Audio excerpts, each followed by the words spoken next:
My name's Parry. I've been playing for 12, 13 years now, so since I was a kid. Um, Progressed from sort of cheesy rock and questionable covers to stuff I play now is more sort of folk and indie driven, I guess. I've been in Manchester for 2.5 years, sort of playing smaller venues and that sort of thing, so Okay. yeah, still going. Okay. So you just finished recording your EP. I did, yeah. How was that? Take us maybe through the process. Writing, obviously, how long did it take you to write, and then you decided to record it, and It's been in the pipeline for about a year now, I'd say. I've had some of the older songs about a year, um, and I did it through Pledge Music this time. So I asked the people of the world to pay me money before I made it, and then it allowed me to make it. So yeah, about a year in the making, and I did 3 full days in the studio, 5 tracks, and it just went really smoothly. So it was nice, really laid back, and the songs aren't big by any means. Like there's not much going on instrument-wise. I mean, there's drums on one track, and the rest of it is pretty much me and a guitar. yeah. So it's really doing it through Pledge Music and having that sort of financial backup has given me time to think about the songs and arrangements and get people in, and yeah, it's been good, really good. I think a lot of times with musicians, everyone nowadays thinks I can be a musician, I'll just upload a song, but the effort and the time and the money also for recording an EP. So what would you recommend, or what would you tell to someone who's just starting out to become a musician, wants to record? It's becoming more easy nowadays to record yourself at home, and the quality of doing that is getting better and better, sometimes indistinguishable from going to a studio. But if you're just starting out, the thing I think for me was just to play, and to play as often as you can, because that's what really gets you in the mindset. When you play live, if you mess up, you mess up, and that's it. In the studio, you can kind of fall back on more takes and stuff, but Yeah. if you get the skills down to play a song first time, it makes recording even yourself in your bedroom much, much easier. Yeah, definitely.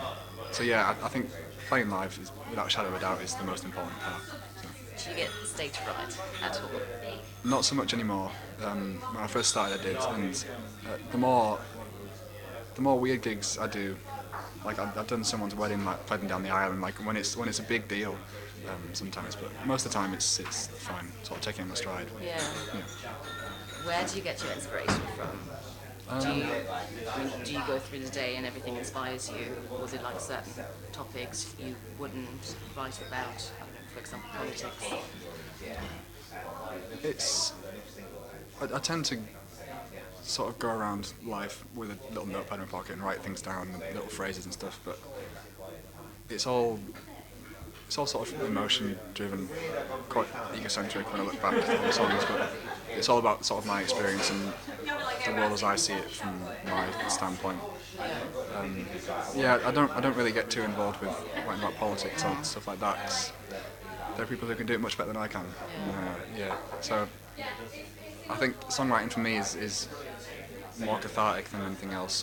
It's a way for me to get what I'm feeling out. Okay. So kind of like soul searching and therapy. Yeah, very much so. We've already talked about it briefly. Do you think it's easier being a musician nowadays with all kinds of social media? Or do you think it's harder because it's such a saturated market? It's a double-edged sword. It's easier to play because there are more places to play, but that means everyone else is playing. So you're in a much bigger pond of fish these days than you were even 10 years ago.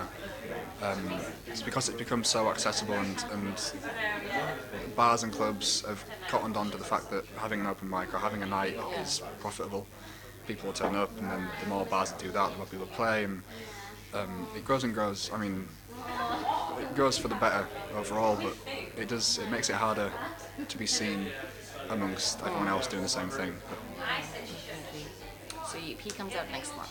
it does. Can people still pledge, or They can. okay, if they want to? Yeah, of where course. can I'm they not do forcing that? anyone to. So it reached its target really early on, which was fantastic. What was the target?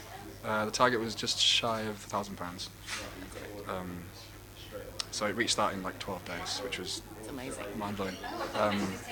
but that the project ends on Valentine's Day. Okay. So as of now, it's in sort of pre-order mode. So if you pledge any money, you get the EP on Valentine's Day. Yeah. Whereas general release is kind of mid-March for the actual physical CDs.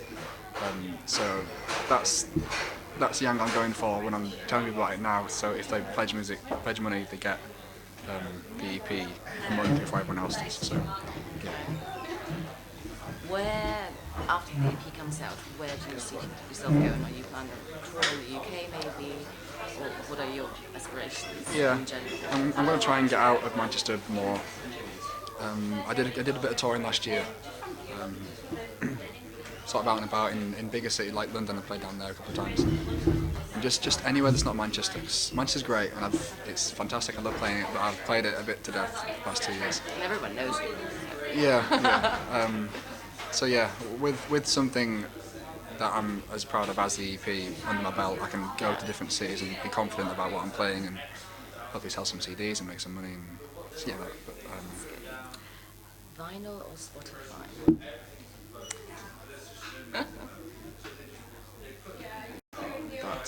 that's a difficult question. Spotify. It's really hard. That's really hard. Vinyl's great, and you can't compete with how vinyl sounds.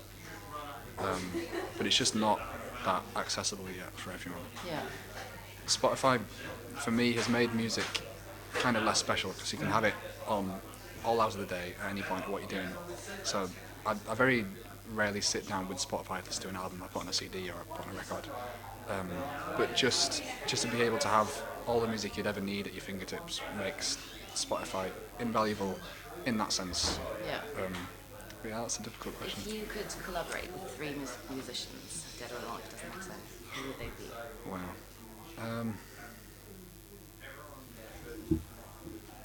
I really admire John Martin, kind of one of the guys I listened to when I first started playing guitar. And his double bass player, Danny Thompson, is still around, still playing. And the sound of a guitar and a double bass just on their own sounds fantastic. So him, just so many. Just anyone.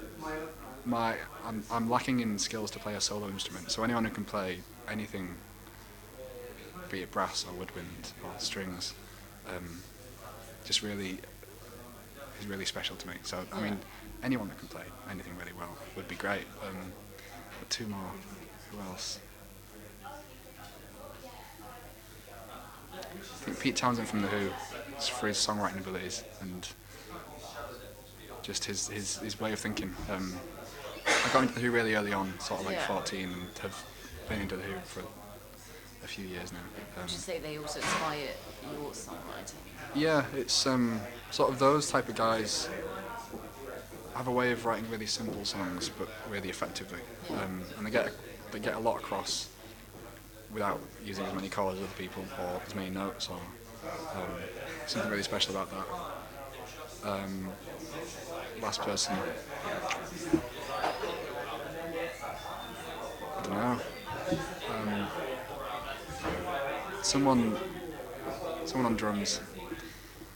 Someone not as boisterous as Keith Moon or John Bonham, but someone, I don't know, maybe like a really good sort of articulate jazz drummer. Buddy Rich or Gene Krupa or someone sort of left field, but yeah, it'd be great. Okay. Wow. Admittedly, the whole Britpop movement passed me by, or I should say that I passed it by. I find it. I think maybe Morrissey or Johnny Marr sort of level pegging, because just from where they came from in Manchester and what they aspired to and then achieved was a big jump. So yeah, so I think I'd say Morrissey and Johnny Marr sort of as a double act would be my top. Well, thank you very much. You're very welcome.